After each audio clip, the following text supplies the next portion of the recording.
Miss হবে না আপনার পছন্দের টিভি শো। দেখুন জি5 অ্যাপে একদম ফ্রি। ওই তো পারমিতা, কি হয়েছে নাকি? হ্যাঁ, তুমি কোথায় গিয়েছিলে? তুমি অরুণাকে বলেছো ফিরে এসে সব বলবে।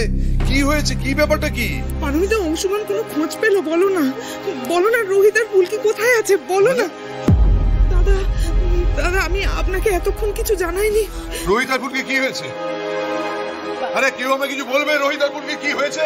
বাবা, ভাই দুপুরবেলা হঠাৎ ফুলকিকে ফোন করে বাইরে ডাকে, ফুলকিও বেরিয়ে যায়। তারপর আমরা খবর পাই যে ভাইয়ের গাড়িতেই ফুলকি উঠেছে। হ্যাঁ, আমি তো ফোন করেছিলাম ফুলকিকে। হ্যাঁ, সেই জন্য আমরা সন্ধ্যে পর্যন্ত কোনো খবর নিইনি। সন্ধ্যের পর না কাকের মনটা খুব কু ডাকছিল, খুব টেনশন করছিল। তাই আমি ফোন করে দেখলাম ওদের দুজনের কেউ ফোন ধরছিল না। তখন খুব টেনশন হচ্ছিল, বাড়িতে কেউ ছিল না। তাই আমি অংশুর কাছে গেছিলাম সাহায্য চাইতে। তারপর অংশু ওই ফোনের সিগন্যাল ট্র্যাক করে, ওই করে আমরা আড়াবাড়ির জঙ্গলের কাছে গিয়ে ভাইয়ের গাড়িটা পাই। কি আড়াবাড়ির জঙ্গল? হ্যাঁ, সে তো অনেকটা দূরে। রোহিতদের কোনো খোঁজ পাওয়া গেল? মানে কোথায় ওরা? ওদের কোনো খোঁজ পাওয়া যায়নি। গাড়ির মধ্যে ভাই আর ফুলকির ফোনটা রাখা। ওকে জোর করে অংশু এখানে পাঠিয়ে দিল। ওখানে লোকাল থানার পুলিশরা এসছে। অংশুরা জঙ্গলে ঢুকছে। আমি ইচ্ছে করে তখন তোমাদের কিছু জানাইনি। কাকি তুমি চিন্তা করো না, অংশুরা ওখানে সব পুরো এলাকাটা দেখছে।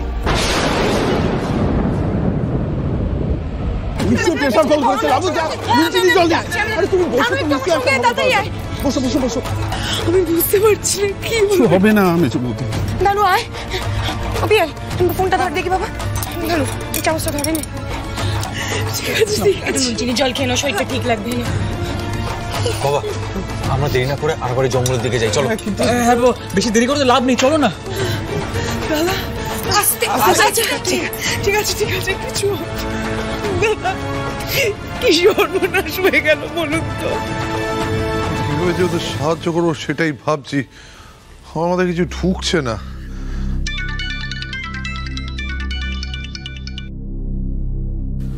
অংশুমান ফোন করেছে না? অংশুমান, বাবা রোহিত আর ফুলকির কোনো খোঁজ পেলে? মাস্টারমশাই, এদিকে একটা সর্বনেশে কাণ্ড ঘটে গেছে। রোহিত আর ফুলকি আড়াবাড়ির জঙ্গলে একটা ভাঙা বাড়ির মধ্যে আটকে পড়েছে। বাড়িটার ছাদটার একটা দিক ধসে পড়েছে মাস্টারমশাই, বেরোনোর আর কোনো রাস্তা নেই। বাড়িটা বিপজ্জনক বাড়ি ছিল, ওরা সেটা খেয়াল করে। রেস্কিউ টিম ছাড়া ওদের উদ্ধার করা সম্ভব নয় মাস্টারমশাই। কি হয়েছে দাদা? অংশুমান কি বলছে? অংশুমান, আমি তোমাকে একটু পরে ফোন করছি বাবা, একটু পরে ফোন করছি। হ্যাঁ,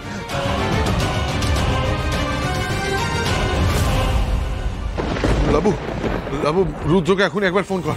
কিন্তু কি হয়েছে সেটা তো বলবে বাবা। সর্বনাশ হয়ে গেছে মা, সর্বনাশ হয়ে গেছে। রোহিত আর ফুলকি আড়াবাড়ির জঙ্গলে একটা বিপজ্জনক বাড়ির মধ্যে ঢুকেছিল। সেখানে ওরা আটকা পড়েছে, বাড়িটা ধসে পড়েছে। বেরোবার পথ খুঁজে পাচ্ছে না, রেস্কিউ টিম লাগবে। কি বলছেন কি?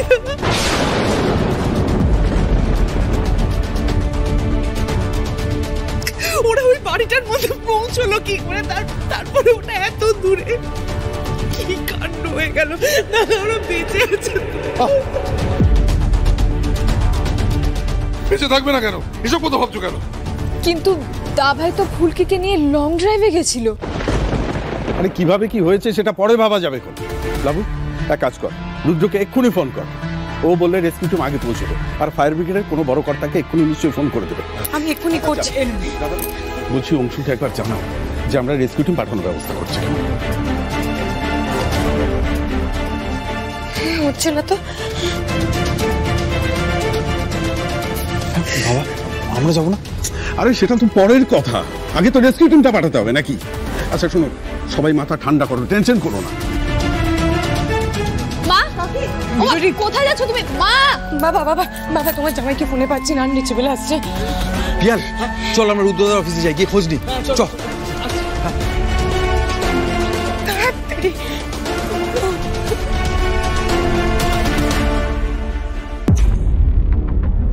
আড়াবাড়ির জঙ্গলে একটা বিপজ্জনক বাড়ির মধ্যে রোহিত আর ফুলকি আটক হয়ে আছে। উদ্ধারের জন্য তোমার সাহায্য নেওয়া হবে, দমকল, রেস্কিউ টিম সব যাবে। তুমি যা করার করো।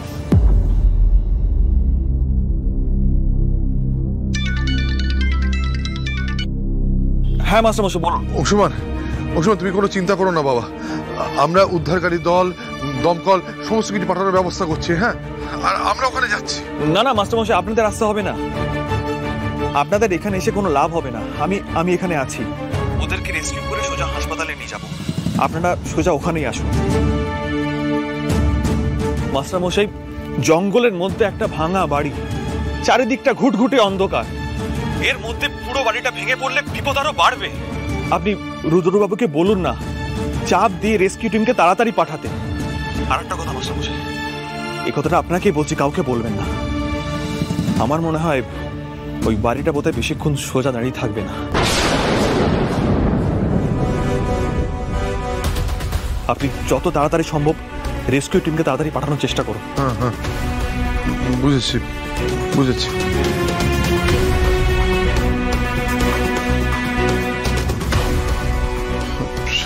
শানু, তুই একটু তমালদের কাছে খোঁজ নে তো, ওরা রুদ্রের সঙ্গে যোগাযোগ করতে পারলো কিনা, খোঁজ নে।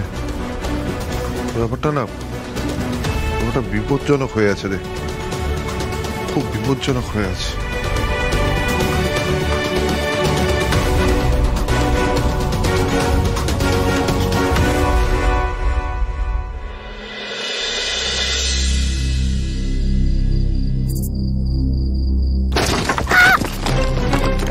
কি হলো? তোমার মাথায় তো চোট লেগেছে, সরে এসো, এদিকে সরে এসো, এই জায়গাটা সেফ না, সরে যা। স্যার আপনি পা নাড়াবেন না পাটা। দাদা ভাই,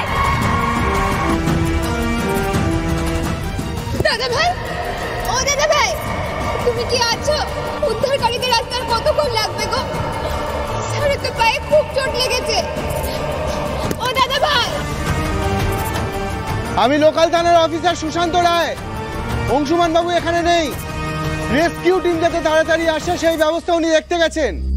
আসলে এই জঙ্গলের মধ্যে উদ্ধারকারী দলে আসতে একটু সময় লাগবে। একটু তাড়াতাড়ি করুন না, স্যার খুব কষ্ট পাচ্ছে, স্যারের পায়ে খুব লেগেছে, একটু তাড়াতাড়ি করুন। এই যে ফুলকি দাস, এদিকে এসো।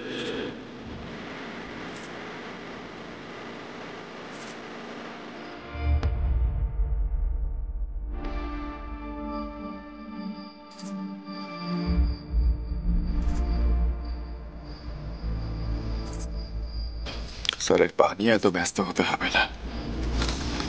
তোমার স্যার তো এককালে বক্সিং করতো, প্রচুর হাড় ভেঙেছে, লিগামেন্ট ছিঁড়েছে, এইটুকু যন্ত্রণা সহ্য করার অভ্যাস আছে। জি5 ডাউনলোড করুন আর সব এপিসোড দেখুন একদম ফ্রি।